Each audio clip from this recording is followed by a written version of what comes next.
It's the most wonderful time of the year. The British Touring Car Championship is back. Proper motorsport on our TV. No stupid qualifying formats. No cost cap drama. Just proper racing. No Red Bull. No Red Bull with just a bit of electrical power added. So the Touring Cars is back. We're all excited about it. Tom, Nick, welcome again. Hello. Looking forward to this weekend. Oh, yes. Yeah, I can't wait. There's been some skepticism online. And you look at the entry list and you go, well, it's subdued. But the more you think about it, the more you think, oh yeah, no, nothing gets me more hyped. Yes, very much so. It's a great alternative to F1, isn't it? There's nothing better than when you've watched an absolutely turgid Spanish Grand Prix to flick over to your ITV4 recording and just watch some absolute chaos in the touring cars, just to cleanse your palate. Bit of race 3 action. Exactly. Yeah. And I think this year, there's some really amazing driver and team talent. But like we'll go through some notable omissions and not so many new high-profile drivers. But I saw a forum post that made me chuckle. Oh, well, there's only 5 people who'll be in chance with the championship at the final round. I'm thinking, only 5. Exactly. There's always only about 5 by the final round. Yeah. Like Formula 1 is already won already, but all right. Yeah. Exactly. I'd offer them to be 2 in Formula 1. Just still going for it. Just to be clear, we love Formula 1 and BTCC, but it's just a funny contrast at the minute, that's all. Correct. If you're tuning in for the first time, welcome. We do enjoy your F1, and you'll see as we cover every single round of the touring cars and F1. Touring cars is our main love, obviously. The world's only BTCC and F1 podcast. I am not going to make that claim. Probably. I've made that claim. We're not even the only Final Corner podcast, because Jets America started one up last year as well. It's like, I started it first. I don't know how to trademark things, but I started it first. First corner? Yeah, first corner. We can rebrand it, I suppose. So this year, some big talking points, which Nick has handily summarised for us. Done all the prep this year. And some big omissions from the series, as Tom mentioned. Probably we'll start with the biggest omission. Bit of a surprise just before the season launched. That Gordon Shen's going to be off the grid because Team Dynamics can't get the funding together to run a 2023 car, which is a massive shame. Yeah. It's just, well, I would say unexpected, but the rumours were abound all throughout the pre-season. But yeah, I still didn't expect them to actually not turn up. Yeah, when you say rumours, this is unsubstantiated posts on forums, but they did turn out to be correct this time around. Yes. There was no smoke without fire. Matt Neal was quoted, I think, in Autosport, or on autosport.com, of something along the lines of the Halford sponsorship fell through, which they've had for many, many years in various forms as a team, on and off. If you think back, they had it in like 2004, 5, 6 with the Integra, 7. Then it went away for several years, and then it came back after the Honda was still involved, but I think they paid back their involvement and they got Halfords on board as well. Mm-hmm. And then, according to Matt Neal, they've had big changes at their company, board-level changes. And I suppose if the board is busy having new people, then the pesky motorsport sponsorship is a lower priority for the time being. So it might be that they come back next year, but for now there's no Halfords representation on the grid. That means no T Dynamics, no Gordon Shedden, or Matt Neal, or whoever the car was going to be. Mm-hmm. And that's a massive loss. First time since 2002. Which, can either of you remember what car that would have been? I haven't looked it up. I'd have a punt. I think got to be pre-Integra, hasn't it? It is, yeah. Probably pre-Honda. Yeah, you're right. I want to say a BMW for some reason. Ooh, it might be now. I've asked this question, I didn't look it up. I think it was a Vauxhall Astra from Triple Eight, the coupe, 2-door, and they ran it for at least Gavin Piper and some other privateers. So it wasn't Matt Neal behind the wheel in that time. I think he was driving for the Egg team in 2002. But yeah. Oh yes, of course. And I think so. They ran it for a couple of years for other privateers, and then 2004 they took on the Halford sponsorship and the Honda Civic before the Integra in 05. So we've lost what was a primary Honda Civic for many years from the grid. So well, that's kind a bit of a shame. Well, the past few years has been a bit of a struggle. Yeah. But those specific vehicles are still going to be used, which is the weird part, which we'll touch on later, I'm sure. Yeah. Yeah. It was also didn't help them that Dan Rowbottom's contract finished and he left, taking his Cataclysm sponsorship with him, which his contract was up. If you wanted to keep him, you should have secured him to another contract, which you can't really blame him for moving, can you? No, but also, he's gone to Napa Racing, and I don't know the full ins and outs, but Cataclysm is you can buy it as a public, but it's also a B2B car care product, let's say. And Napa is a wholesaler and retailer of car parts, so it might have just made more sense to align with that brand, because behind the scenes we don't know the deals, but it could have been, oh, well, sponsor the car and you get X discount on the product or whatever it might be, right? Yeah, there could be a lot more to it. A few other omissions from the grid, other than teams. Jason Plato, of course, retired. There was many a rumour swirling in the off-season. There was one drive left to be confirmed right up to the season launch, and I think it was at Will Powell, who was confirmed in the last one motorsport seat. Yeah. Which I felt sorry for him, because when it got announced, it was like you could see the collective online, as everyone expected Plato to come out of retirement. So Didn't it smell of they had someone else lined up and something fell through? Because Powell works for the team. I think he's like a commercial manager, isn't he, or something? I know he had some runs last year for hard, but yeah, I did feel sorry for him. But, awkward. I think he's sponsored by vape products. I don't like I've just checked as well. Cataclysm is available from both Halfords and Napa, so that doesn't help anything. No, could have been. Could have just stayed where he was. As I said, Team Dynamic struggled for a few years there to get a decent car. They struggled ever since really the move to that shapy Civic. There were a few good years with Dan Camish. Yeah, I've just bought in real life, and the brakes squeak like hell. Yes. Which the first time it squeaked, it just reminded me of Dan Camish ending up the barrier at the tail decider as his brakes failed. And I'm like, I'm going to end up in a hedge at some point. Yeah, you don't need that. Yeah, exactly. That was the last time they were competitive, though, wasn't it? Pretty much. Yeah, the first season. Shedden was... I'll take that back slightly. Shedden was competitive for 2 seasons in it, but he wasn't championship material, unfortunately. Yeah. He did win a race last year, I think, but it was the season tailed off as it went on. A man that you tipped quite hotly last year, Nick, was Ash Hand, and he hasn't returned for this year. Yeah, I know. It's a big shame for me, because he was really starting to come into his own, I thought, by the end of the year. I was going to say the same. He had his moments off track, and what I mean by that is whenever he broke down and had a crash, he was very animated at the side of the track, wasn't he? But very quick, I thought. Yes, I believe he's hoping to be back next year, but then they all say that. Of course. And I think he might be in some sort of role with Power Max Racing behind the scenes this year. Whether that's driver training with the new lineup or not, I don't know. I can just mention Plato, just quickly. Yeah, he retired. And he said all last year, it's my final season. But then he kept saying in interviews, but if there's a deal. And then during all the rumours going around, I didn't see a flat-out denial. Don't know if either of you two did. No. So it makes you think, doesn't it? Was he tempted? Was he going to be at Dynamics, but then they couldn't get enough money together, etc., etc.? We might never know on that. No, not until his book comes out, which I'm sure will be. Oh, I hope there's another book. Sorry, his 5th book, whatever it is. Is he writing another book? Sorry, I don't know. I'm just saying. Right. Yeah, I'm sure he probably will do. Now he's actually officially retired. Yeah, he's got time in his hands. He did say he wanted to go do things like Le Mans and all that, but I haven't seen any news of anyone actually picking him up for those. So maybe later in the year, we'll see him pop up here and there. Something to do with the electric cars, maybe? What with the 5th gear recharge stuff? Yeah, but have you noticed on YouTube they do just Plato non-electric cars on the 5th gear YouTube channel? So I'm wondering if they're re-pivot. How can you unpivot? U-turn? Yes. Other departures from the series then were Sicily Motorsport. They've left. Aidan Moffat has moved, and I think the Infinities are gone. Which were they were a funny car, weren't they? They had a few years with them. Ash obviously won the championship in it, and then last year was a disaster.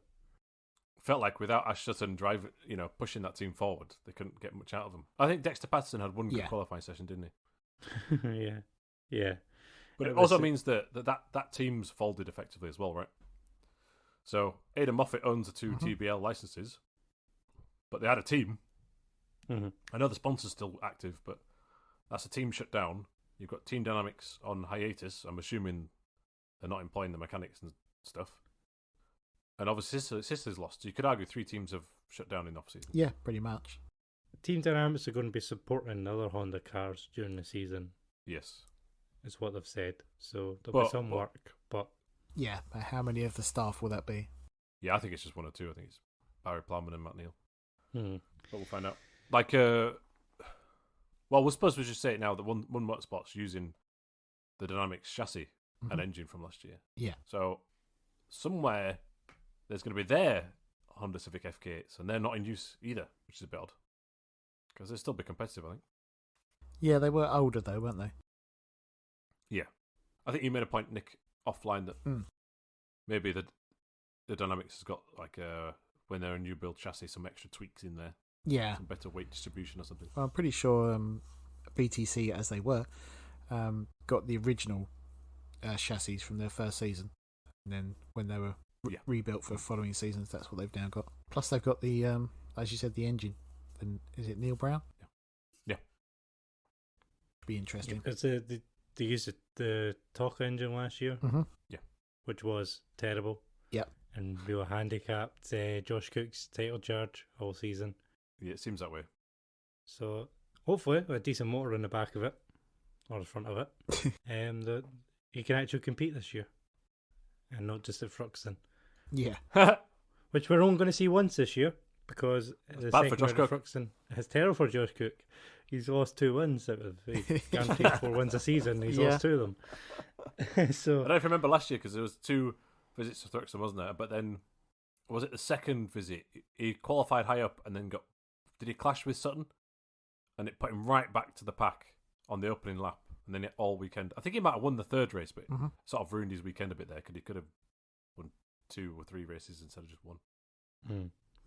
Well, it's gone. It's been replaced by Donington Grand Prix layout, which I think will be a nice little change of pace. Yeah. Flipping that final chicane, and it's like it's 2 90-degree turns basically, and it turns the final chicane into a hairpin, which could be a nice little overtaking place at the end. When was it last used? Oh, 90s maybe? No, I think it was 2002. Mm-hmm. And Colin Turkington is the only driver to have been competing then and now, I think. Oh, is it? Yeah, that would be. I'd have thought. Oh, Chilton. Oh, yeah, Chilton. Oh, yeah. Chilton might have been there in 2002. They both started in the same year, I believe, going from my research. Oh, whether or not good they one. actually both raced at the same track, I don't know. Because I don't know if Chilton just did a couple of appearances in that first year. But it was their final round of that season. I think Thompson won the title in that race. It's good to see it back, though, even if it's not traditionally been a good layout. It should, in theory, be 3 overtaking opportunities in the extra layout, but they're all quite quick. I'd prefer to see a different variation of a track than the same track twice. So, correct. Two Fruxtons wasn't the greatest. no, Still want to see Big Silverstone. I'm going to beat that horse until it's... Yep. Oh, that's pretty inappropriate. I'm going to beat that drum until I'm tired. Right. I want to see Big Silverstone, and I just want to see it once. And yeah, me then too. It can be utterly terrible, and then we don't have to ever do it again. I just want to see it the once. In the pandemic, 2020, there was going to be the other small Silverstone, wasn't there? Yeah. And that's never, for whatever reason, has not come back as an option. So if it was going to be an option in 2020, I know it's not the same as a big one, but I'm with you that unfortunately, due to the format, there's only 9 good tracks in the UK, right, that are good enough or have the right facilities for BTCC. So they've got a limited choice. But okay, I'm with you there. The big Silverstone would be nice. Yeah, but I'll take the big Donington. Yeah, and option tyres returning. So Nick, Ooh. a resident rule follower, Are you gonna bring us up to date with what's happening this year?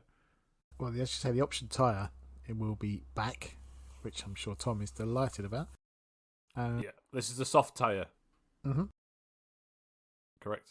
Yes, the option is the soft. Last year, we had just what was effectively the medium tyre and the middle of the range, and the hard tyre, which was used at Thruxton only, which will still be used. Specific compound, isn't it, effectively? Yes, that will still be used at Thruxton this year. Whereas at every other event, you will have the option and the medium, which has a proper name, but I can't remember what it is. Let's roll with medium. Yeah. Is it prime, they say? Unoption? Unoption. So yeah. And when I first heard this, I was just thinking it's another thing where it's another variable. Is it too far? We was very pleased when they got rid of the option tyre. But the more I think about it, the more I'm actually pleased it's coming back. Oh. Contentiously. The lack of success ballast last year didn't normally get quite mixed up weekends, but only having the hybrid as a sort of differentiator didn't have the same effect as the ballast. So this is probably their way of bringing it back.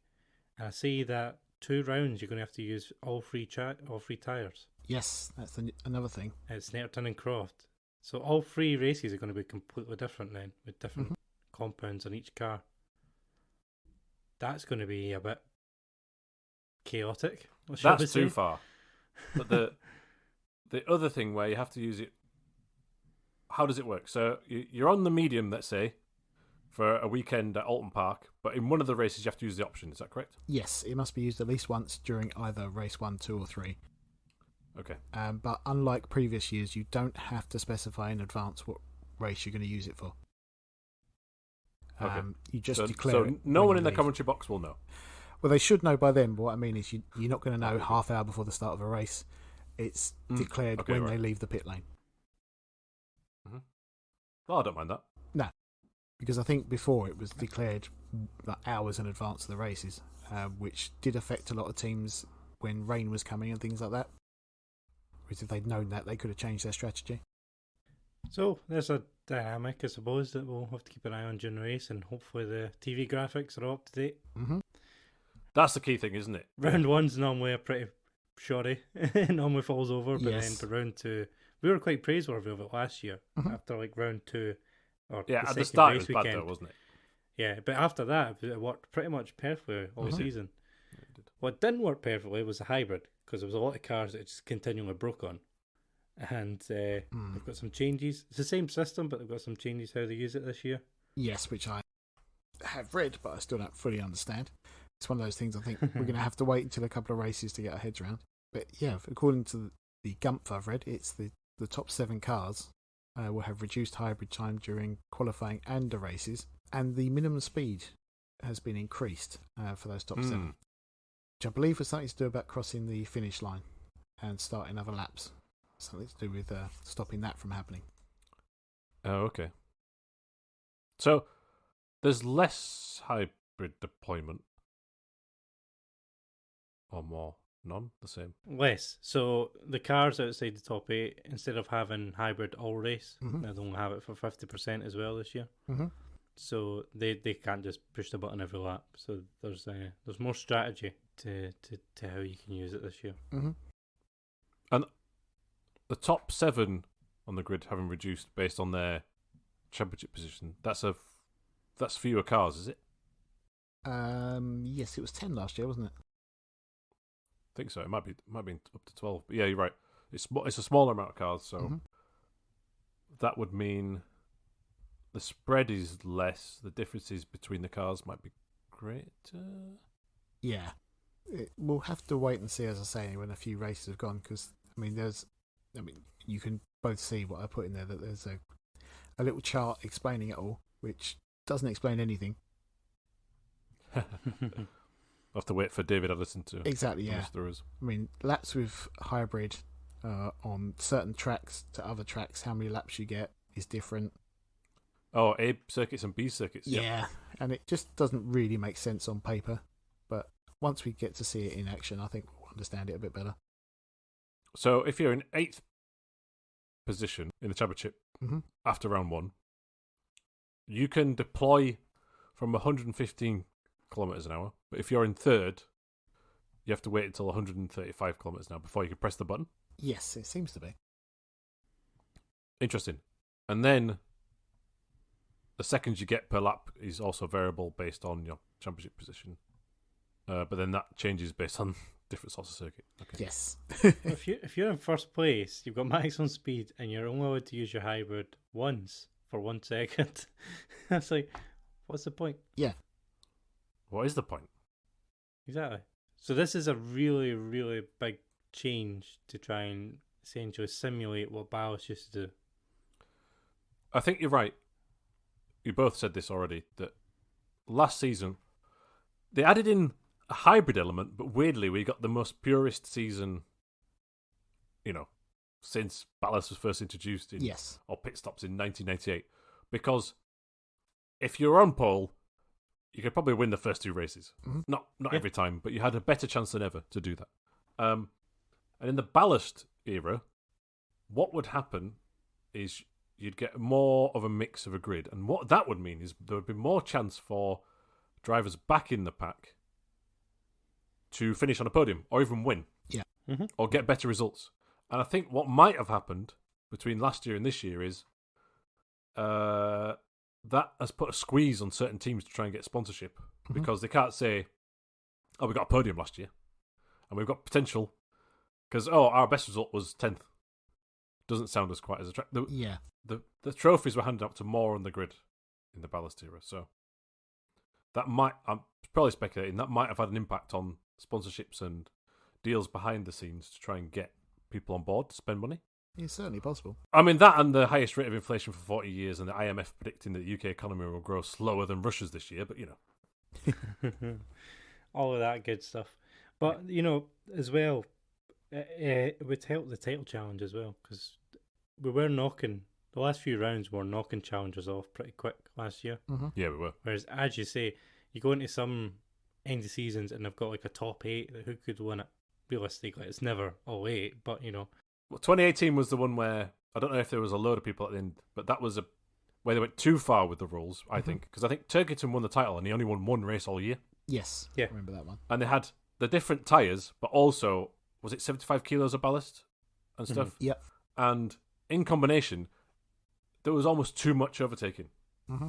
Because you could really tell who's got ballast and who's got the softer tyre and blah, blah, blah. And it just...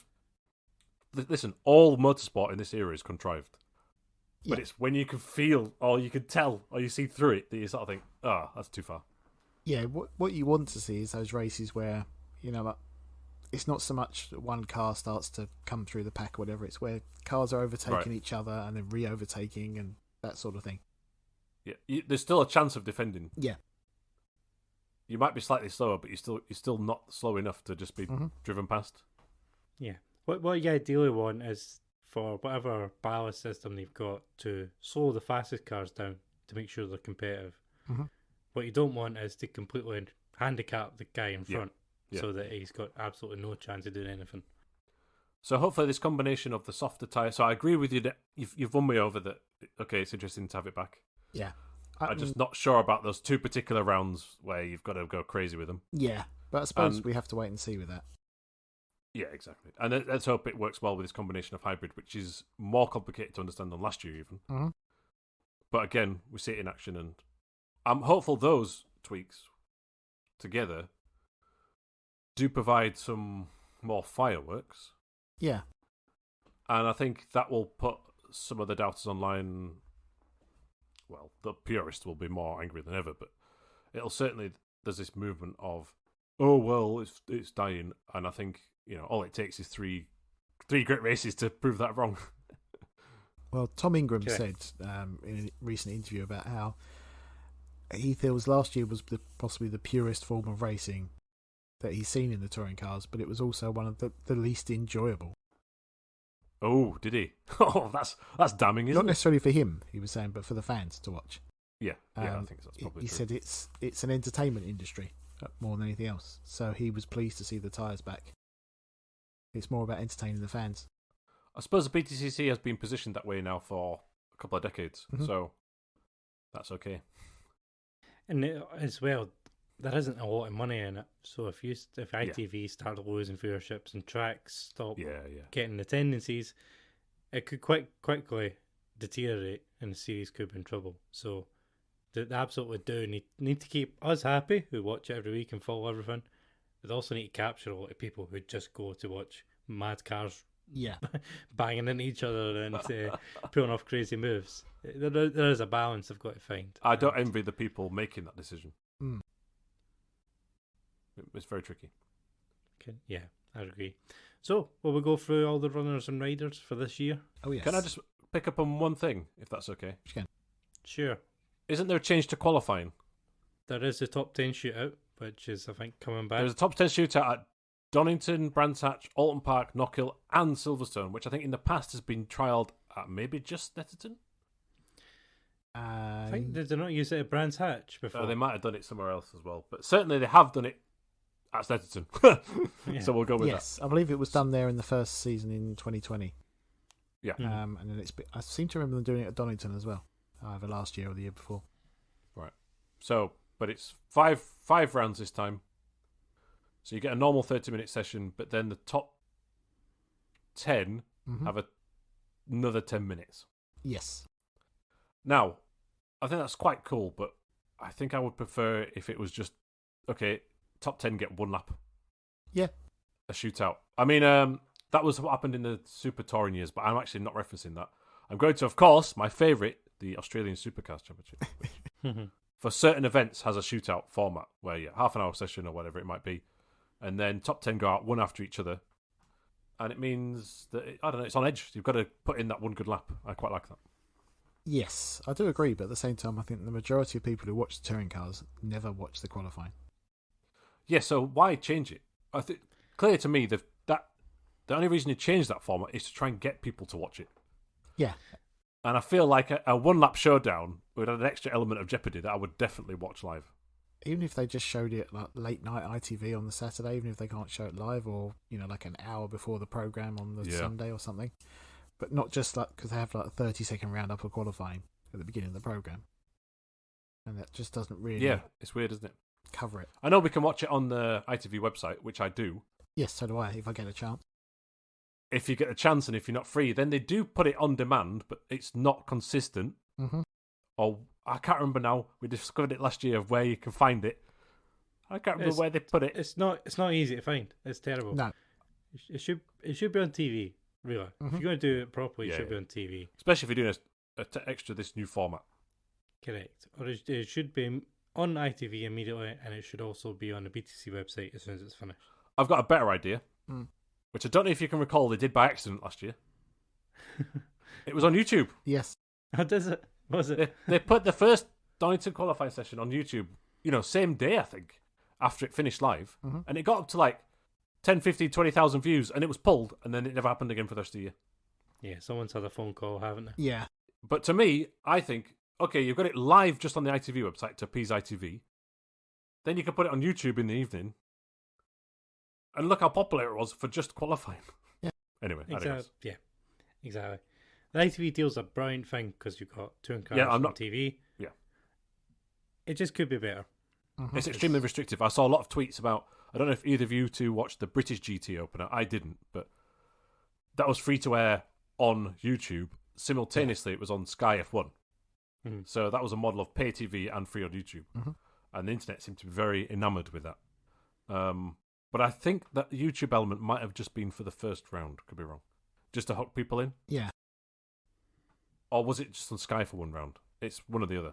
And I'm fully with keeping it on ITV because I love the broadcast coverage and that gives more viewers to the non-motorsport fan who would watch it on YouTube. That helps the whole sport be bigger and get a bigger audience and get bigger sponsors and bigger teams. So I'm with that. Same rant as last year. Just wish the highlights were and the YouTube channel was properly managed, in between rounds. It's a big opportunity missed, but we'll move on team by team. Sorry. Plus, ITV4 is now back in HD on Virgin. Oh yes. So, woo! We can watch it in HD this year. It was horrific in the past few years because you can't actually see the car names on the side. It was terrible. Right, team by team. We'll run through who's in this year. We've already covered who's out. and we'll start with our defending champion, Tom Ingram, who obviously won last year. He sticks with Bristol Street Motors with Accelerate and the Hyundai i30N, and this year he's joined by Tom Chilton, who I believe was promised a new car, since the one that he's had last year was pretty poor. Yeah.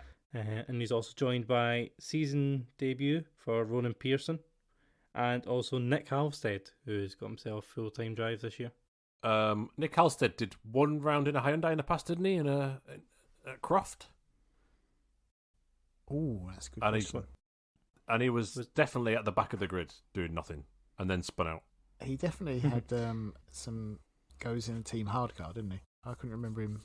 Ah, yes, he did. Yeah. I know he's had 3 starts in touring cars, which I thought were all team hard. Yeah, he's had a lot of experience, as I said. You said, Tom, I don't think he really did much in those, but he's obviously got himself a drive for this year.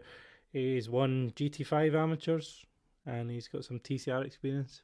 So, the one I'm looking forward to is finding out if we're going to continue with Gamble Watch. So I'm just kind of eyeing up people as we go through. Yeah. If Nick's maybe got his eye on someone else. So if you do have your eye on someone else, stop us. But at the moment, we'll go through. Watch. Possibly. Yeah, and I'm assuming that we're going to go with a Gamble Watch, but you can stop and let me know. Ronan Pearson's had some saloon car experience, Clios and Minis. This will be his debut. He's 21 years old. Tom Chilton, who feels like he's been around forever and ever, and it's almost... I always expect so much from him. Yeah. And he never delivers. And I don't know if that's just the cars he's been in or whatever, but if he's got a new car this year that's competitive with the one that Ingram's getting, I'm looking for some wins from him and some impressive performances. Otherwise, why is he still here? And I think the team is weaker this year as in terms of the driver lineup. Because I think last year they had it was Ingram and Dan Lloyd was pretty reasonable, and Chilton was a good backup, and Buttel was cannon fodder. Whereas this year, if there was a crash at the back, it was always Jack Butel's fault. But this year it seems like Ingram's the only person who's going to be getting the wins. Whereas if Chilton can take that step back up to that level, that's going to be a big help. But going on his last 2 or 3 seasons, I can't see it happening. This has to be the year where he performs, in my opinion. Or yeah. I'm with you there. Otherwise, right? See you later. Yes, but he's been a great asset. He's helped fund many teams the last few years. Mm-hmm. But in the past, he is a great driver. It's just he's been lost at sea for the last few years, I think. Yeah. Mm. I mean, what's he been through? Like the Sicily BMW, the BTC Honda, the shredded wheat Fords. Yeah, which he was good in. So it wasn't too long ago he came third in the World Touring Car Championship, and then I think he might have come third for Motorbase shredded wheat. He did, yeah. And then the season after that, he did a second year with the shredded wheat Ford, and his results were down, but everybody's results are down. I don't know if you remember. I can't remember what year it was. It was the year the new 3 Series came in, and it was dominant. The last year Andy Jordan did full time, so it was very difficult for people to get good results that year. But then after that, lost at sea. So he's on my list of when people are saying, "Oh, there's only 4 or 5 contenders." Chilton could be up there if he gets his act together, and I hope he does for not just his own wellness and the team, but for the good of the BTCC. It'd be nice to see him back on the podium. There were times last year where he'd been like 8th or 9th on race 1, and you think, oh, well, he could build a weekend, and then something would go wrong. Yeah. And last year, there was no way of recovering. So, this has got to be the one. Agree. Also, Ronan Pearson is running with, he's under the same team name, but he's got Macklin Motors on the side as opposed to Bristol Street Motors, I believe. Which it could be wrong, but I think that's what they call it up in Scotland, Colin. Yeah, Macklin Motors, yeah. I didn't know that was the same company, but I'm assuming it is because it's got a different name on it, but it's got the same logo behind on his livery. So yeah, must be just a division of the same sponsor, right? And I hear Pierce is actually good. So stepping up to touring cars is a big leap, but he could be one to keep an eye on for some top 15s, top 10s later in the year. Yeah, well, we like to keep our eyes on rookies, and especially young drivers. Yeah, we're watching Dixon Patterson quite closely last year, so we'll definitely be keeping an eye on Pearson. Tom Ingram, championship fight we all expect this year. Yeah, I'd imagine. It was pretty impressive last year. I remember starting this episode last year and saying, well, Tom just keep his blooming nose clean and he'll win the title. And I don't really remember him getting involved in too many incidents last year. He was fairly consistent, Mhm. whereas previous years he'd have a great race 1 and then he'd bent the side of someone race 2 for no reason and it would just fall apart. Whereas last year he seemed to get that out of his system, and I fully expect him to be in the fight this year again. Last year he did one of the... Obviously, congratulations, he was a champion, a worthy one. He also did the most amazing move. If you watch back that Dan Lloyd Crusade and Turkington crash at Alton Park, if you just look at Ingram's car, I do not know how he avoided that accident. It's instinctive. It's like a cat. It's crazy. Yeah, he's very much taken on the Turkington experience of, as you said, Colin, keep your nose clean, just pick up the points and see where you end up. You end up with a title. Yeah. You've just reminded me that Crusade's gone. So yeah. Boo. We'll Last minute deal fell through, apparently. we'll need to find a new lad in the paddock to sit back for the year. So on to Team BMW then. West Surrey Racing, obviously racing the BMW 330e. Yes. Sorry. The M Sport, which doesn't run the M Sport motor. No. I Oh, don't yeah. blame them. I don't blame them, but yeah, that's a bit strange, isn't it? So their driver lineup is quite strong, Oh, yeah. as you'd expect. A lot of experience in there. Colin Turkington, who's a 4-time champion. Stephen Jelly, who's always an amongst the points. Mhm. every Not a time. 4 times champion. No. 4-time winner. And Adam Morgan, 4-time winner, yes. And Adam Morgan, who for years I was calling the most unluckiest man on the grid because his Mercedes just kept blowing up. But he's in the BMW again this year. He's got 11 wins. I wouldn't put him in title contention, but he's one to watch over the weekend because he will pick up wins and he will be involved in some good scraps. And he will look up his front tyre. No, that's Yes. hopefully not. He's adapted to that. He's had a couple of years to get used to this BMW now. So now it's run by WSR Direct. I was listening to an interview where he said usually drive the team truck down on a Wednesday. He'd help put up the hospitality on Thursday and Friday. Then he'd have to do the racing, then pack it all down and drive. This year he just turns up with the helmet. So let's see if that gives him some... That's not a point to laugh at. The sniggering at the back. Oh, Turns up, polishes his helmet, jumps in the car. All good. Yeah. Here's my second one. Chilton and Morgan are the ones, along with Aaron Taylor-Smith, which we'll come to. They've got to step it up this year for the good of the series, and hopefully it does. They've got the potential to do it. They've proven that they can do it. So yes. But it will be interesting to see if Morgan can finish ahead of Jelly. Because he should do. Yeah, I think so. Yeah. But yeah, it'll be interesting because he's always been the team leader as Morgan, whereas now he's not. Yeah, that's a good point. So he has less responsibilities, but Yeah, will that be freeing or will that be something that holds him back? Because for some reason, I've never been a fan of Adam Morgan, and I can't even tell you why. He's a good driver. There's just something about him I've never sort of hooked onto. you're a gingerist. No, Josh Cook's fine. Have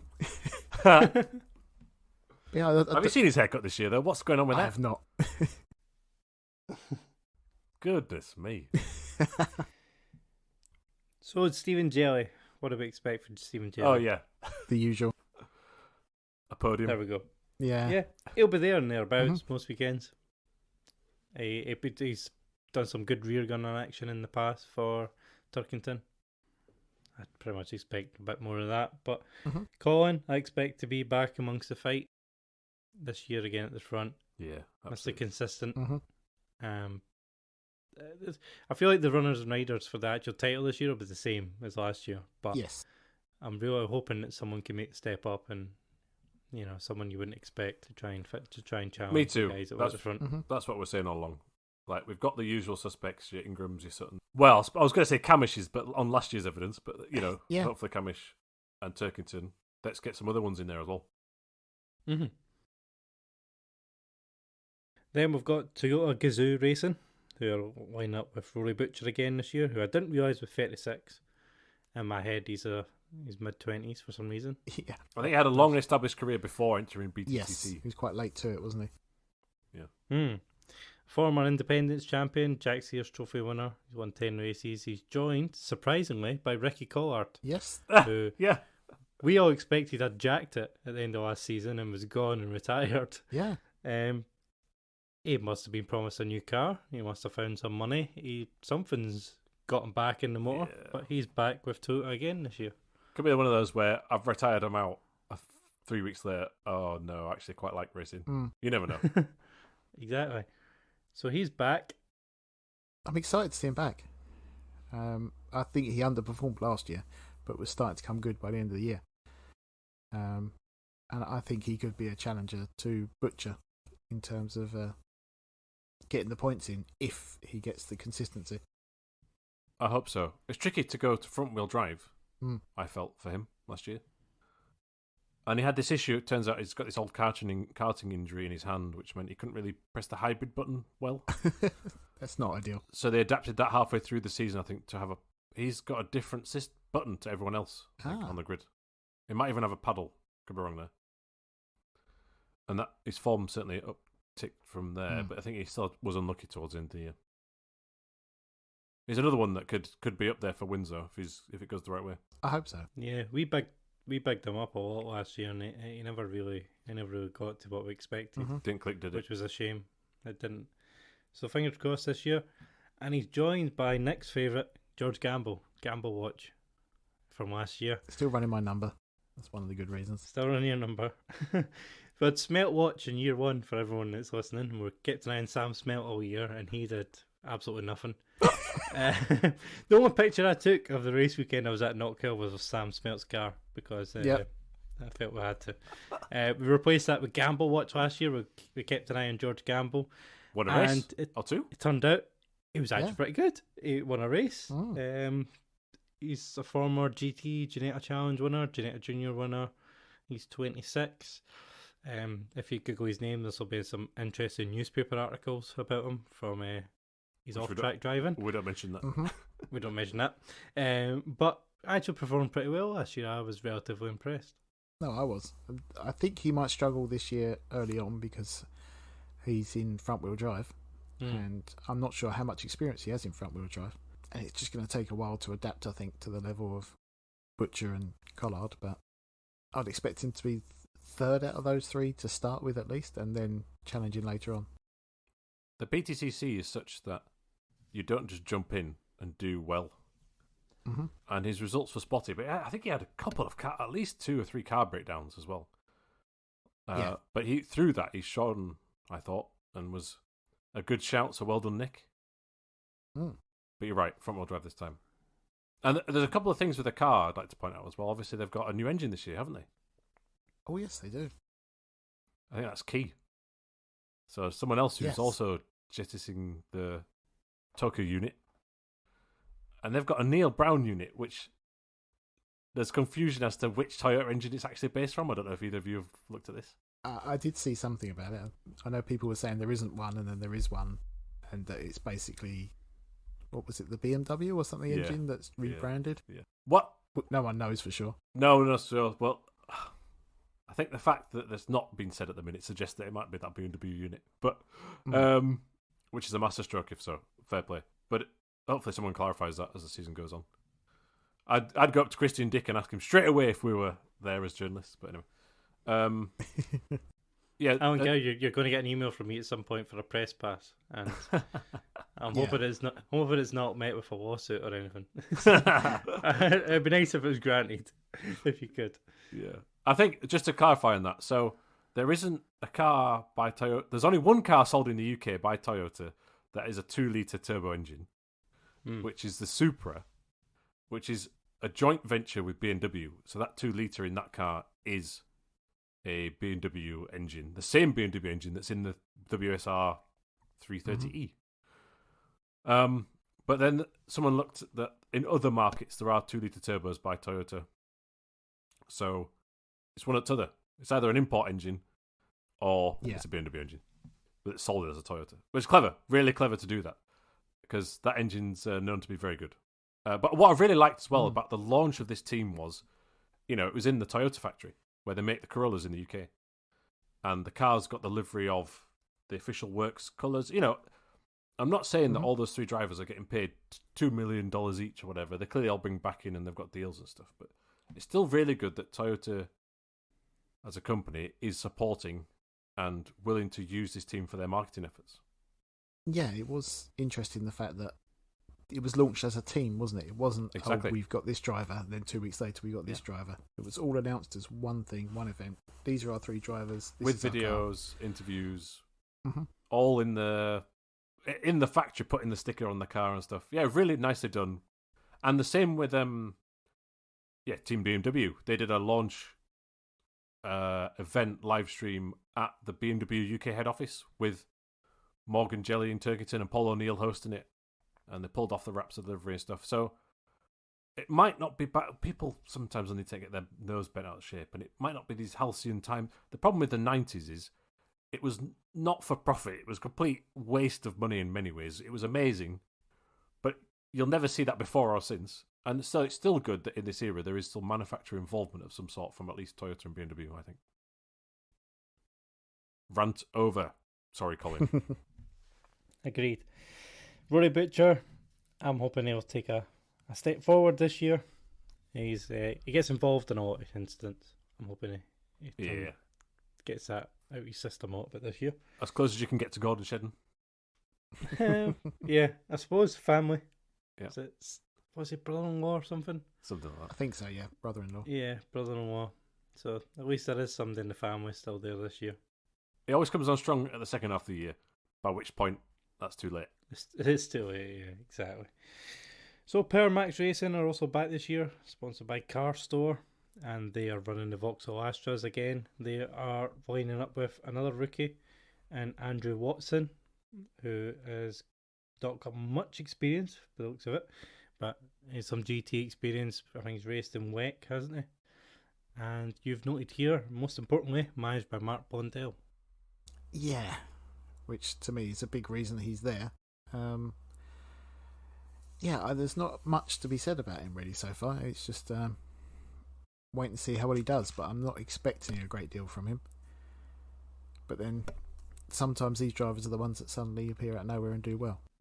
Well, he's got some podiums in his class at WEC, so he's got some experience where he's done well. But yeah, we've not really seen much from him in the UK.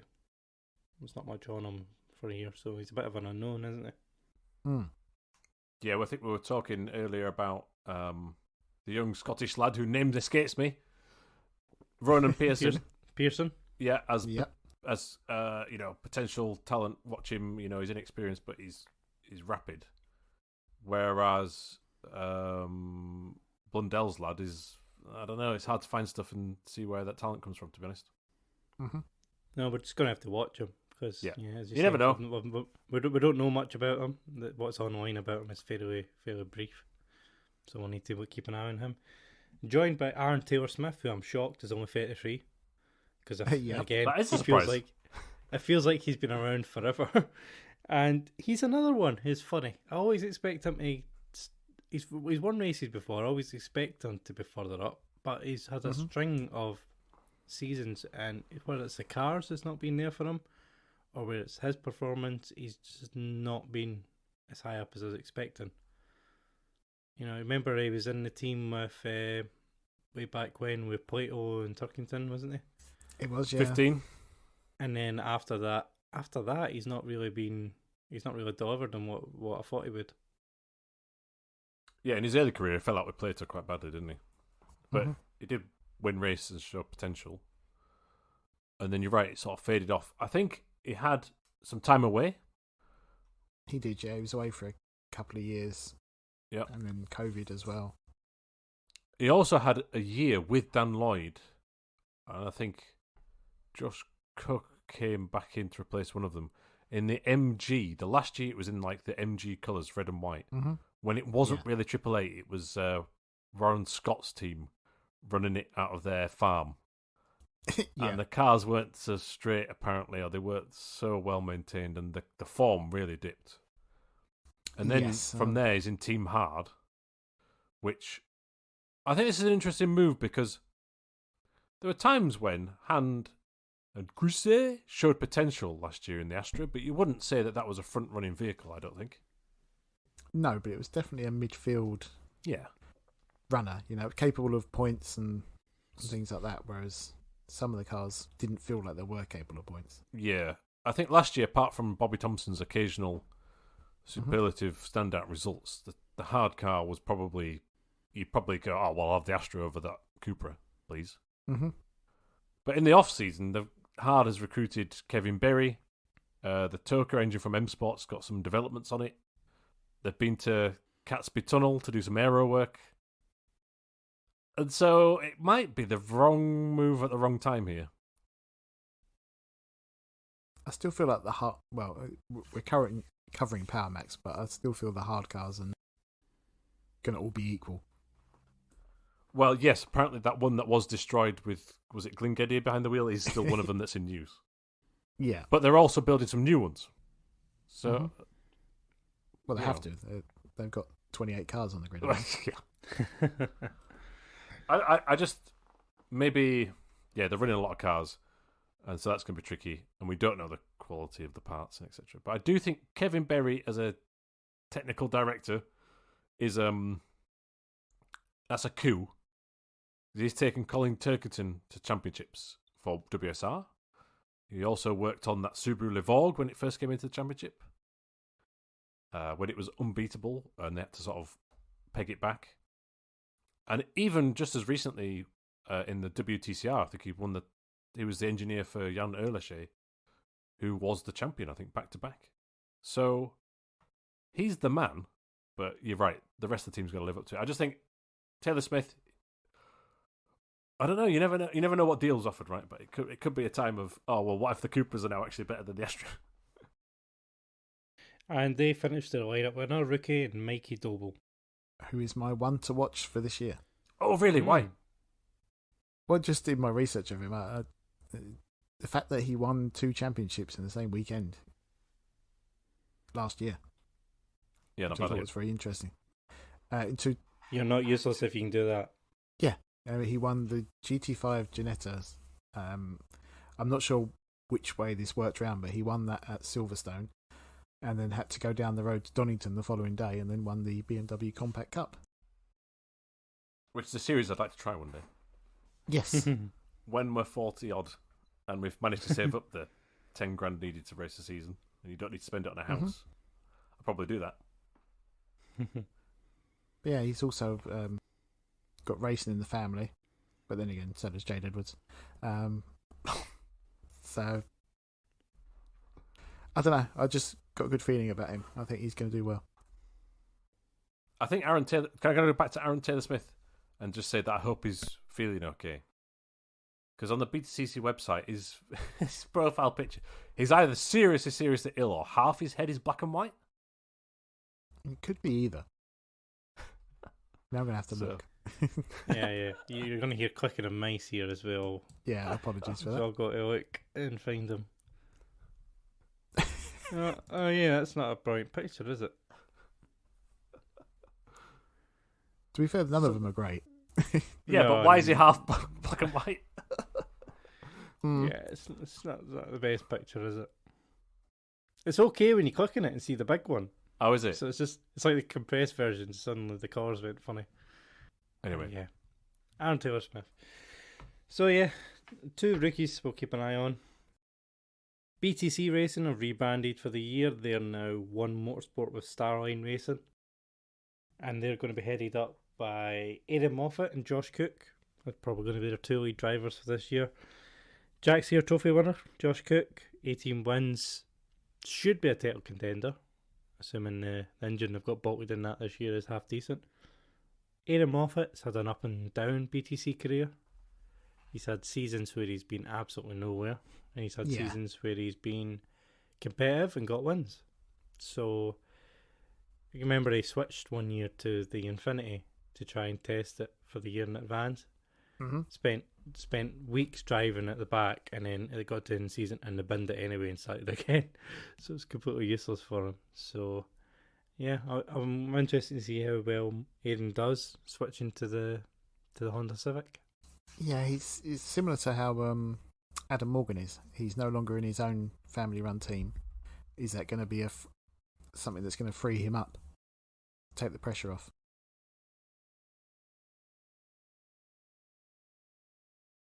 I've got nothing to say about Ada Moffat. I don't care either way. Is that a bit hard? I was wondering when someone's going to jump into that silence, and it's just like, yeah, we don't care. I care. He's a fellow Scotsman. He's from the wrong side of the Forth, so that's a negative for him against me. But I want Aiden to do well. I think he's got speed. It's just he's so up and down. It's ridiculous. Yeah, he was once, I think, didn't he have the record for being youngest British touring car driver? He might have taken it away from Chilton at one point. Well, he's only 26 and his debut season was 10 years ago. Yeah. Yeah, so there you go. So, I think he was at Knockhill in an old Chevy, wasn't it? When he was 16, I guess. Just needs to learn how to use the whole track and not just drive around the inside of it. Yeah. He went through this period of dangerous rejoins, which I think is beyond him. Now he does the extreme Tom Boardman defence. I just don't... I've never seen anything that makes you go, oh, he can be a champion one day. And I feel like when he's won... Oh, it's going to sound harsh, but it's always been in an era when there was crazy ballast and different tyre compounds and stuff like that. But actually, I'll take that back. When he was teammate to Sutton, he did have some incredible races in that Affinity when it was on form, didn't he? Didn't he just once smash it like Croft and beat everybody? Somewhere like that. There was one race where he was just untouchable for some reason. Yeah. Okay, so take it. So he has a chance. All right. Move on to Josh Cook then. Yeah. Well, for me, Josh Cook should be the team leader there. He's got the experience. He's got the wins. And yeah, is he finally going to put together a championship challenge? I've said it 3 times already this podcast at least, but this has got to be the year. It would be disappointing if he didn't. I'm just concerned as I don't think they've had as much testing as other teams. And I know the easy critique of the BTCC is, they're all spec cars, but they're not. There's differences. And this is a different chassis with maybe potentially a different setup philosophy, a different engine, which I know technically on paper it might have the same power and torque figures, but how it's delivered is different. And you need to test all that stuff. And so I know they have done some, but I think other teams are better prepared in that respect. And you So the first few rounds might be tricky. Yeah, I think so. And they are joined by Will Powell. The most disappointing announcement ever. Which I feel, as I said earlier, I felt sorry for him because he's announced his drive, but everyone was expecting some fireworks here. Yeah. So, yeah, we'll keep an eye on Josh Cook, and well, Nick and I will keep an eye on Aidan Moffat there. Yeah, So I won't. Then, we'll then go on to Team Hard, who are RE.Beverages and Bartercard with Team Hard this year. They have Dexter Patterson moving to the Cooper and Jade Edwards. Jade Edwards, all 3 preview shows we've done on this, we've said we hope she takes a step and starts scoring points consistently. And it's not happened yet. So I really like the Cooper, by the way, just as a looker. So I'm very hopeful that they've actually bolted the bits together this year that will actually make it competitive in the points. Kevin Berry, he's the man. I've got not expectations, I've got optimism that the Team Hard's going to be good. And I think that, well, Jade Edwards hasn't got Michael Crease to put in the roof this year, so hopefully. I just loved it. That was like the last shot of the season was suddenly Michael Crease on his roof, and you're like, how did that happen? And you see the replay and you go, oh, that's how that happened. Right. But yeah, as I say, I hope Jade Edwards does get in the points this year because she's shown that she's plenty of punch in her. She's fought with all the guys that were down there at that point. She's fought with Shedden and everything. It's just not. When you say 40, you mean wiped out? There's been a few of that, but there's been a few as well that weren't her fault. Oh, yeah. Oh, yeah. No, she gives it back as hard as she gets. I don't know what I'm trying to say there.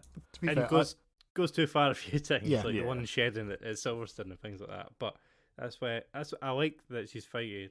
Same. You know, you want those guys, girls down the bottom of the grid to be fighting to get into the points.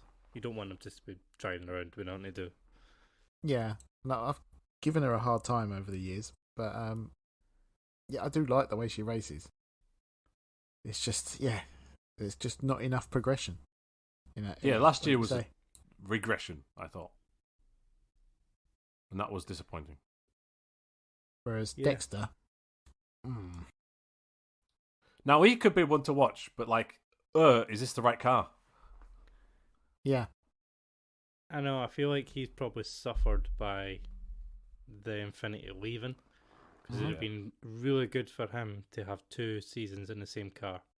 yes, I think so. There were races last year where he performed well. Well, the and he just needed Infinity, that experience. the Infinity form was down last year massively. Yeah.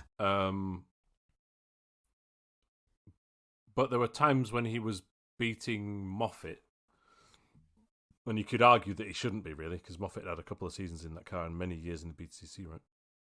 Mhm. And then he qualified really well at the last round of the season, but I think it punted off in the last one, lap one, didn't he? With some margin. Yeah. And he's still only a teenager. Yeah. So I was impressed by him. Not, no podiums or anything, but that still doesn't mean you can't be impressive. But yeah, No. then a switch to hard on the Leon. Tricky. It's tricky, I think. More team hards as well. Nick, how many team hards have we got? Officially 6, but it feels like there's about 20. Was it what you worked at the percentage? 22.22%. Nice. Many other twos at the end of that, but I can't be bothered to say them all. Yeah. So the other team hard outfit, Auto Brake Direct with Miller Oils, and that is Bobby Thompson, who again we talk about a lot, and also Dan Lloyd, who I hope he's paid up his crash damage from last year. Yeah. Oh, yeah. He was raising a lot of money, as we all remember, to pay for that crash that he had at Donington Park, was it? Where Yes, it was, yeah. Which, by the way, still was his fault. Where he smashed out and completely wrecked the car. But he done well to get the money back so he could finish the season. And again, he's a guy who, the weekend after his massive crash, just dominated the weekend. So Yeah. he's got amazing pace on his day. And then the next weekend he's nowhere. So, I'm a bit nervous about the switch to the Cupras, as you guys probably are. But I think he's got good pace, and there's every chance that in the right car he could be somewhere near the podiums most weeks. Yeah, I agree with that. I think he actually underperformed last year.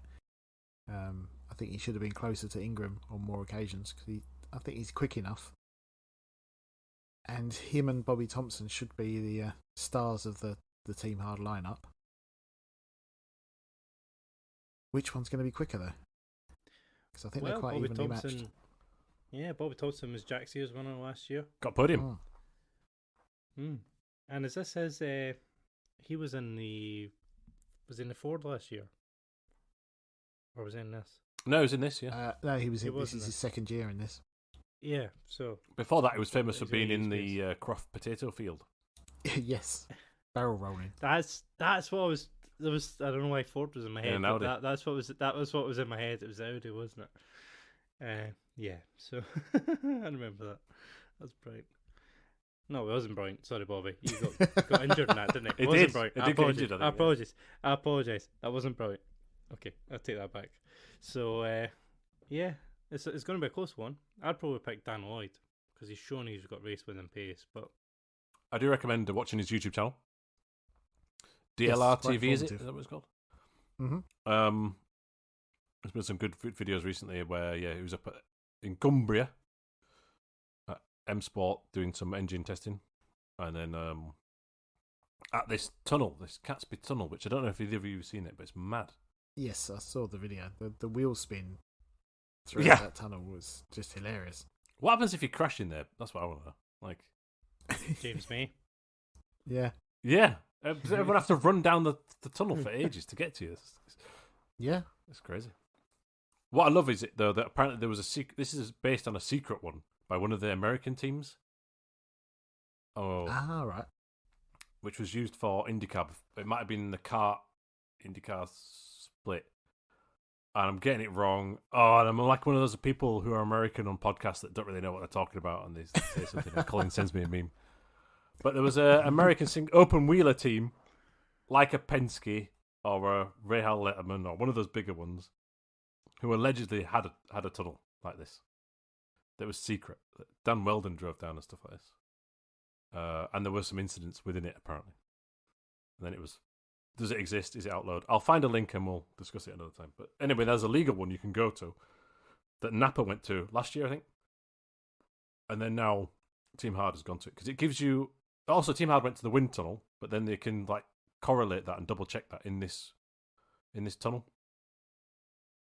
They stick sensors on the car and stuff. It's just one of those sort of skunk works projects. I like it. I'm going Bobby Thompson to answer the question. Good man. Laser Tools with MB Motorsport, the other West Surrey racing car running the BMW, is of course Jake Hill, who had I would say it was a breakout season last year, and he's fighting for the championship. I was very impressed. He won the Wingfoot Award, of course. Woo! Yes, he did. Yeah. And there's a great bit in the behind-the-scenes documentary about BTCC. I don't know if either of you watched it. I can't remember what it's called now. We're gonna win. Don't win. I don't know. Whatever. It's on their YouTube channel. We're gonna win the Wingfoot. Yeah. No. And at the end of the year, where Jake Hill wins the Wingfoot or something, and I can't recall what happened, but his dad's very excited about it. And then there's a shot of Colin Turkington just looking completely nonplussed that he didn't win it. Yeah. Oh right. Yeah. Great. Yeah. I don't think there's money in it for them, so No. nice wee trophy, I suppose. But I I did think win it's it. his first trophy. Yeah. So Well, I've not got any trophies, so Yeah. Absolutely. Not Yeah. gonna say Sorry, it. good point. I've got an inflatable 5k medal hanging next to me, which I don't think is up to the same level. yeah. You run a 5k and there's 10 bouncy castles along the way, so Oh, not is that quite what? the same. Oh, right. Okay. I thought the medal was Yeah. inflatable. No. The bouncy castles were inflatable, which yeah, inflatable medal, very good. Right, so Jake Hill title fight, we all agree. Yeah. Yeah. Is he the favourite? It's not for me, but he's going to be the top 3 this year. Yeah. I thought he was quite unlucky last season not to get over the line, but I was really impressed. Very impressed with him. Spectacular, wasn't it? I think he had the fastest car all year. It was his racecraft and temperament at times let him down a bit. Yeah. He also provided one of the best battles of the year, which I think was against Sutton at Knockhill. Phenomenal. And I ended with Sutton basically pushing him into the pit lane end, which was very naughty and nothing happened for it. Yeah. But at the same time, that weekend typifies his season, because I think, wasn't he leading one of the races and he bounced over the curb a bit wrong and then lost several places? Yeah. So that's the sort of stuff that needs to be ironed out. Yeah, if he can take a leaf out of Turkington and Ingram's book over the last few years, I think he stands a very good chance of winning it. Also, the fact that Laser Tools is sponsoring is... Yeah, he's going to be called Moffat so many times in the first race, I reckon. But it's indicative of the consolidation that's happened over the winter for the series, right? Mm-hmm. Where teams and drivers have all sort of shrunk down and, Adam Morgan doesn't have a team, but he's taken some of his sponsors to WSR, and George Gamble's taken some of his sponsors to Toyota, and Matt Blundell's stolen Aidan Moffat's sponsor after stealing Nicholas Hamilton's sponsor the year before that. Yeah. It's weird just seeing a Laser Tools car that's not got Aidan Moffat driving it. Correct. Yeah. Good chance of being the podium though, Laser Tools this year, so they'll be happy with that. Right, our penultimate team, I think it's the strongest driver lineup on the grid. It's quite impressive. Napa Racing UK with the Motorbase Ford, Dan Camish, Dan Rowbottom, Sam Osborne, and the triple champion Ash Sutton. Now that's a lineup. Well, three quarters Three of of them them. are. Yeah. You could. Dan Camish was pretty awful last year, where we all bigged him up, big time. But I think he'd had a year out. He had to readjust. I also He think won the Porsche Championship when he was out. Exactly. So, Well, that's true. Fair enough. so alright. he was still. Reverse. He still did well. But Okay, he's up against Ash Sutton, who is the best in the world ever, in my opinion. So Ash is going to be favourite for me for the title this year. Probably. I would go between him and Ingram all the time, depending on when I get asked. But Camish and Rowbottom have shown that they can win races, they can be competitive in the right car. It's whether they can get up to the level that Ash is in this Ford. Because if they do, you could have 3 drivers there at the top of the fighting for race wins for the one team. Or am I being overly optimistic about Camish and Rowbottom here? Possibly about Rowbottom, I think. I think Camish can beat Sutton on his day, but overall, Ash is a better driver, I believe, but not by much. And I think Rowbottom is not much further behind on his day, but he's not quite got the consistency of Camish or Sutton. So for me, he would be the third best of those. We all talk about Josh Cook being the king of Thruxton, but Dan Rowbottom has the move of Thruxton, which is around the outside at the final chicane. Rowbottom's won a race. You can't, on merit. Yeah. So his first season in the Civic was good. His second season was poor, but he's done interviews since saying that the car was rubbish. Which, who knows?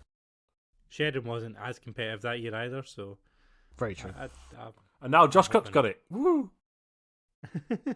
Which makes me question. It's a weird. I still think it's a bit odd that they've done that, but fine. There must be some reasons behind the scenes. Yeah, that's a very strong lineup, I'd say.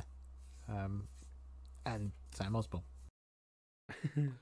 Yeah, Sam Osborne's a weird one though, because he was good in Clio's, wasn't he? And then has done nothing in British touring cars. Yeah, that's the thing. He's always in the bottom of the points. He's always around. Yeah, but he's never even got a good reverse grid draw from memory. No. Yeah, I can't even describe it. He's just always there, but never at the front. But Pete Osborne, his dad, has done amazing things for the championship. So having Sam Osborne on the grid is an asset. We wouldn't have this Napa-backed team. Oh yeah, with heavily developed motor-based cars. Motor-based won a team's championship last year, if you think about it, which is mad. So yeah, phenomenal. Thank you very much, the Osbornes. But it would be nice if Sam was better this year. It's going to be weird. Ash kind of struggled with it last year, didn't he?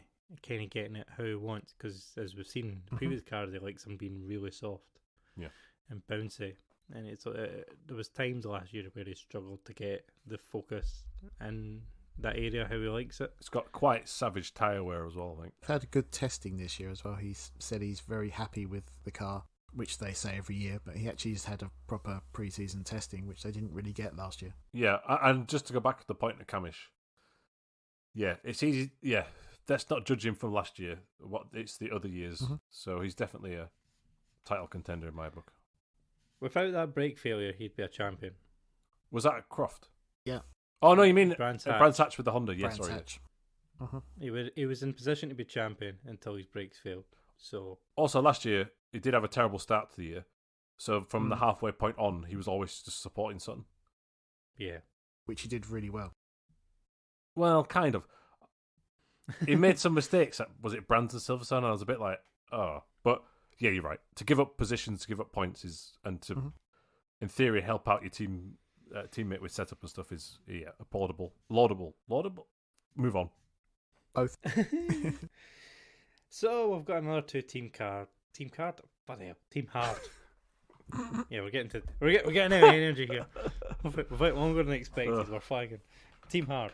Last Team Hards are the Go Fix with Auto Aid Breakdown, which is Nicholas Hamilton and Jack Butel, who round out the grid. Yeah. Anyway, that concludes. I mean, yeah, that's not much to say. I just loved it last year. Every time they cut to a crash at the back of the grid, the commentators just went, "Oh, it must be Butel that's involved." even if it wasn't, it was just like, "Oh, it'll be Butel." That definitely happened at Brands Hatch Grand Prix last year, and it wasn't him. It wasn't. I felt sorry for him. It's like he wasn't even involved. You're just blaming him. So, but I remember at Silverstone, he was getting into the side of everybody. Some his fault, some not. So, I mean, again, feisty. He definitely improved last year, even if it wasn't quite good enough. So, let's see how it happens this year. Could be a surprise. You never know. Yeah, I imagine he's going to be nearer the back of the grid than anything else. Nick Hamilton's a weird one because you can't help but admire what he does with the car. Yeah, incredible. But he just doesn't quite have that pace, and he has been. I've seen he's got 117 starts to his name now. Wow. Yeah, he's an experienced touring car driver. Did he get points last year either? No, I think he's No, I only don't think scored so. points once. But what was good about 4 years ago is you had a gaggle of cars at the back Mhm.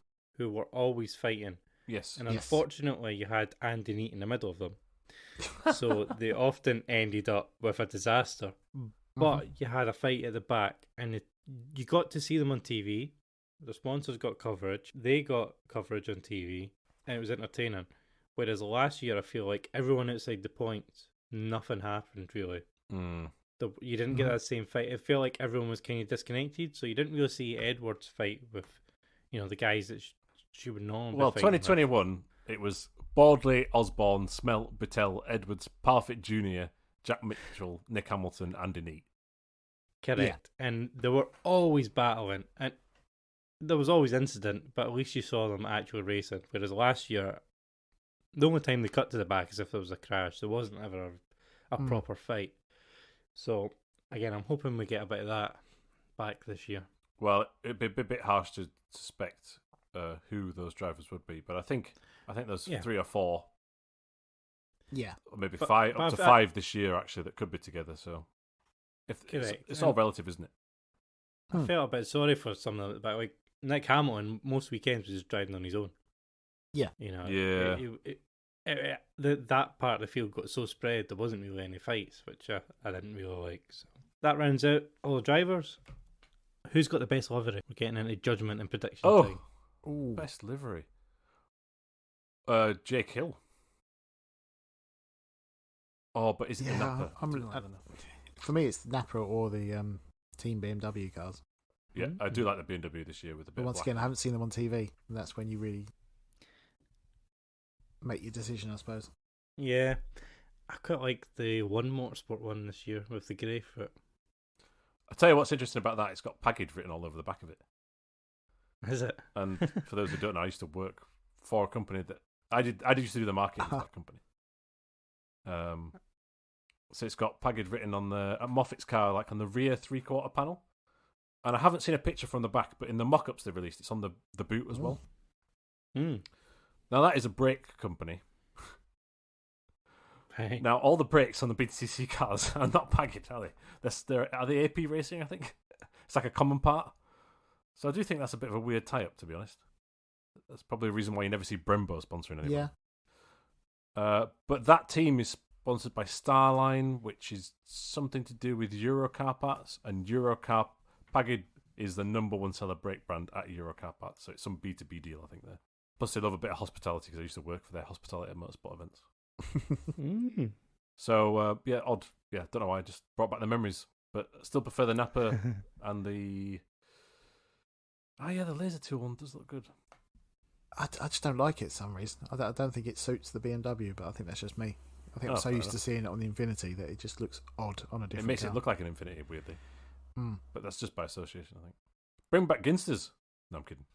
Right. Bring back gangsters. At least we won't get Jake Hill talking about his rocket car. Oh, yeah. That was in every other interview, wasn't it? It was, yeah. So he doesn't start going on about laser guided. That's what we hope he doesn't have to go to. Oh, yeah. That's my One step prediction ahead. for the season. Oh, what did Matt Jackson used to say all the time? Oh, kick up a gear. Remember that? For airwaves. Yeah. Mm, dear. He would always say it. Matt Get Jackson podium. was, we really was kicked up a king gear. of the throwing us sponsors. He was. I miss Matt Jackson. It worked. Jack's It worked ears because I flipping remembered the airwaves. Sorry, Colin. Very excited. Big delay. Started shouting. It worked because I remembered the slogan of a chewing gum. True. So all these sponsors, they need to say to their drivers, "Do a Matt Jackson." Can I ask about the Jack Sears trophy now? The thing with Right. Who's your pick? Jack Sears. As I've picked him up, I'm going to have to go with Mikey Doble. I am going to go for Sa- young Scotsman, Ronan Pearson. I'm assuming he's Scottish since you said it earlier. Yeah, he is. Yeah. Yeah, I'm going to go for him. I'm gonna go for. Oh, well, hang on a minute. I need to write this down. Hang on a minute. Come on, Tom. Jack Sears. So, Colin, you went for Pearson. Nick went for double. What's he called? Sorry. Double, Doble, I don't know. Double. We'll go for double watch. Oh, I've got to be different. I'm going to go Patterson then. Who are we watching this year, Nick? Are we continuing Gamble Watch or are we switching? Ooh. Gamble Watch was a success. It was. I'm going to be keeping an eye on Mikey Doble. Double watch. Done. Yeah. We're on Double Watch. Double watch. I feel like it needs to be someone who's kind of an up-and-comer, and Gamble's already proved himself. Yeah. Double Watch. Double watch. Okay. We'll learn. If you ever listen to this, right, we will learn your name when the commentator says it the first time, Yeah. right? It's all about David Anderson. We'll roll with him. If it is Dobley, we apologise, and you will be known as Dobley going forward, but it reads as Double. So, yeah. Yes, I've no idea. Double Watch is here this year. Then we've got... Well, who's going to win the manufacturers, the teams championship? Well, hang on a minute. Manufacturers or teams? That's two separate things. Let's go teams. Oh, whoever's got the longest. Napa. I'm going with Ree Beverages and Bartercard and Team Hard. Okay, you're on your own there. Yeah. Taking it seriously. It's got to really be BMW or Napa, isn't it? Yeah, you'd think so. Or possibly Toyota, but I don't know. I'd say Napa. 2 for Napa and 1 for 2 for Napa. whatever that is. Yeah. Ree Beverage Bartercard. I don't know. I've never heard of that. I just hope it's not in our rich energy. Yeah. You ever watched that video of that guy trying to drift a car and then he posted it online? Oh, the funniest. It's hilarious. Thing. Why would you even post that? Just a man with a beard driving in a circle. Yeah. So, right, big one. Drivers. It's really difficult. In my opinion, I'm saying Hill or Sutton and not Ingram. Ooh. Or Turkington. It's so easy to forget about Turkington. And he's a class act. He wants to go for that record 5th title. But I'm saying Hill. I still can't really decide it. For me, it's the same two. Hill or Sutton. I don't want to say Ash Sutton, just because it's quite a predictable answer, but I really feel it's his year again. Alright, I'm writing it down. I'm locking it in. What game show is it where you're locking answers? I don't know. Oh, who wants to be a millionaire? That's final. Oh, that's final answer. Final isn't it? answer. Yeah. Lock it in. Is that the Chase? Is it the Chase? It might be the Chase. Possibly. Did you see the boy win 75 grand in the Chase? I asked you this on Monday. You haven't. No. No, yeah. I've been there. Yeah. There's a 20-year-old lad won 75 grand on his own last week. Have either of you seen Chase the Case? No? What? What's that? If you're ever ill off work, it's on during the day. Sounds like something you do in an Okay. airport. It's on BBC, and it's some stupid thing with a suitcase, and I don't know. But the questions are so dumbed down, I can actually answer them. Recommend it. Great. Makes you feel really clever. Yeah. That's why I like Tipping Point. Yeah, tipping point Oh, is the God. same. They're ridiculous. Those ones. Tipping Point is for the thickest of the thick, and I feel great. I've got a great idea, lads. We'll make a giant coin machine. Oh dear me. Anyway, Colin, who's going to win the title? Yeah. I went for Ingram last year. I'm going to stick with him again. Oh, Ooh. My gut says Sutton, but I'll go with Ingram. I think it's nice that it's not an easy thing. It's a conundrum, and that Turkington's an underdog now. Apparently, Yeah, we all forgot about him. Yeah, that's our predictions, I guess. Any more predictions to make? Yeah. Wingfoot Award winner. Wingfoot Award winner. Come on, Yeah. That's Jake Hill Oh. again. I'm going to take it. Turkington. Yeah, Turkington. Oh, yeah. I'll give it to him. When's Plato going to complain about the straight line speed? Yeah, we're still going to do that. Hang on, let me just fill this in. Yeah. So Nick's gonna. It'll be tweeting. So Yeah. Will they be part of the TV coverage? Do you think? Probably not. Oh, they couldn't afford them. No. Plato speed mode. He'd be I'm good going- on it, but Round 3 Snetterton for me. Ooh, quite far. Yeah, long straight. So I'm going to go round to Donington Park. He'll moan about it at some point. Nick, Alton Park. Alton. Ooh. Yeah, That has is he gone late. far? Yeah. Which is We're gonna have to put him on mid-season. Twitter alerts now, just to. Has he unblocked you? Hell, he's never blocked me. That was was it it was Matt not Neal, him. wasn't it? Is that Matt Neal that blocked you? Oh dear. Hi Matt. There is always one other right. prediction we usually do, but you didn't want to swear on this one. Indy, race 1. Oh, what was? Biggest house. Oh yeah, the biggest of the year. Yeah, The alternative. that was wing great. Yeah, exactly. That was great when you had Plato and you had Neat on the grid. Yeah. Said you were guaranteed something. Like who could? There isn't really a big character like that now anymore, is there? Who's going to be the biggest idiot? I think that Or the the first series. It's good that the series hasn't got a Plato and a Neil in some respects anymore, because really the series has long moved on past that, and they've sort of overshadowed in their mediocrity their latter seasons some of the real talent, just because they're the main focus and they've got the biggest social media following and all this just. But I do miss the fact that there's no big key rivalries there at the minute, or people who are very outspoken. Everyone's a bit polished. Aaron Taylor-Smith. Okay, yeah, that He's is probably random, but we'll go with that. I've written it just down. from previous years especially when he was with Plato and he got a good moan on. Well, I'm thinking for on-track driving, like who's got revenge on someone? Like who's been that person? And the only person that comes to mind is Jerry Edwards. Yeah. Right? 'Cause Jerry Edwards. she has got revenge on a couple of people in the past. So, but she's not got the off-track stuff that like a Plato had. So it's hard this year. So I'll put Edwards I'll down. pick her. I'm going to go Yeah. Butel. Yeah. Yeah, that's a hard one this year. Bring back Andy Neat. Do we think there'll be any guest drivers this year since we're short? I would We love... always talk about it and it never happens, like a guest entry. I'd love it, but the economics behind it are tricky, aren't they? Yeah, because I would have said there's a possibility that one of the Dynamics cars could come in mid-season, but the fact they don't really even have the cars anymore Yeah. kind of knackers that.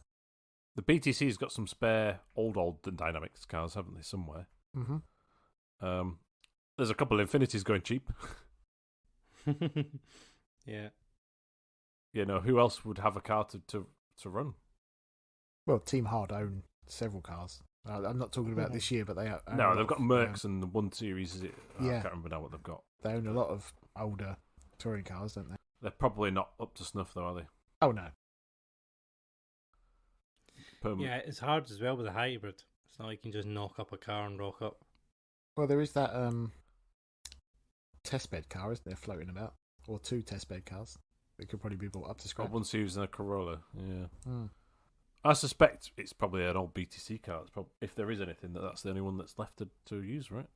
But yeah, it would be good. I mean, was it, I think, the Janettas 1 year had like a guest driver at every round. They had a car that was just for a guest driver. Yeah, but that'd be funded by Ginetta to get PR from it. Yes, it would have to It's be. more like who's going to fund.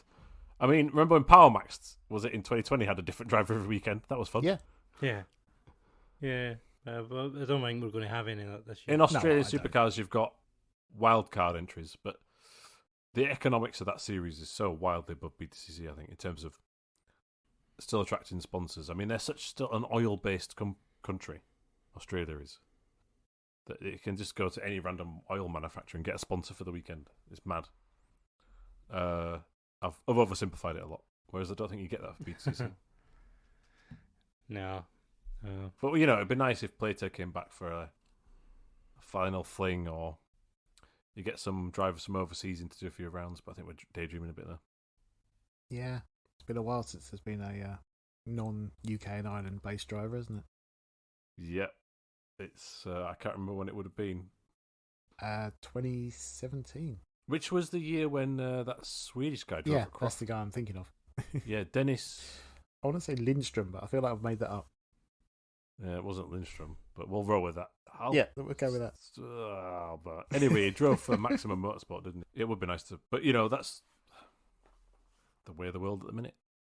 It doesn't necessarily mean that you have to have quote unquote foreign drivers, does it, to have a good year? So No, it just would be nice. and we're all excited.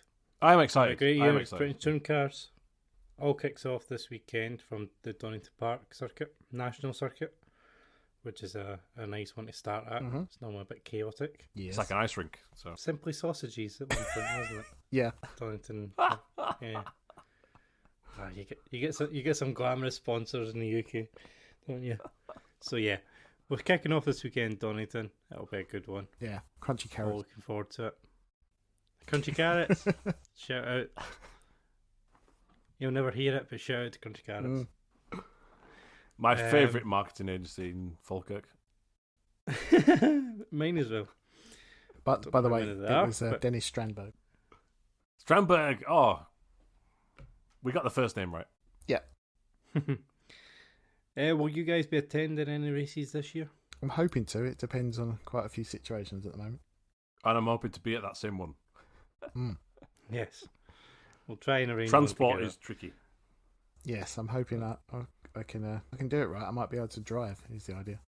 Oh wow! Well, just fire up the helicopter. Well, yeah, there is that. Don't know why we didn't think about that earlier. Get the jetpack Exactly, out of the just- shed. Yeah.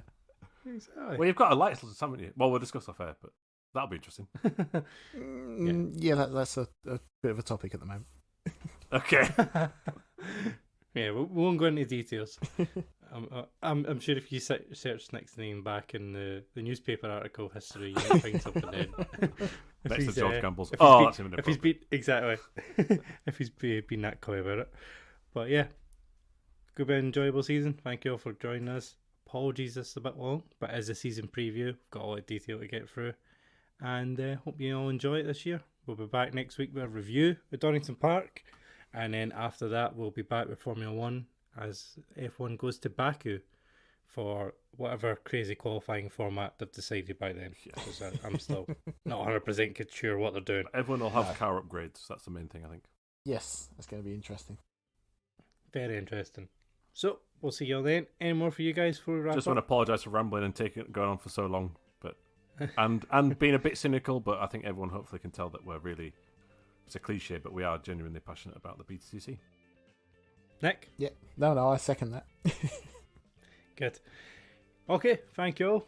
If you like this, subscribe. You'll get all the episodes every week. If you don't like it, Try and get subscribe. them. Tell your friends. Leave a good review. If you don't like it, let us know on Twitter and we'll try and fix it. So, thank you all again, and we'll see you next week for the round 1 review show. Goodbye. Thank you. See you later.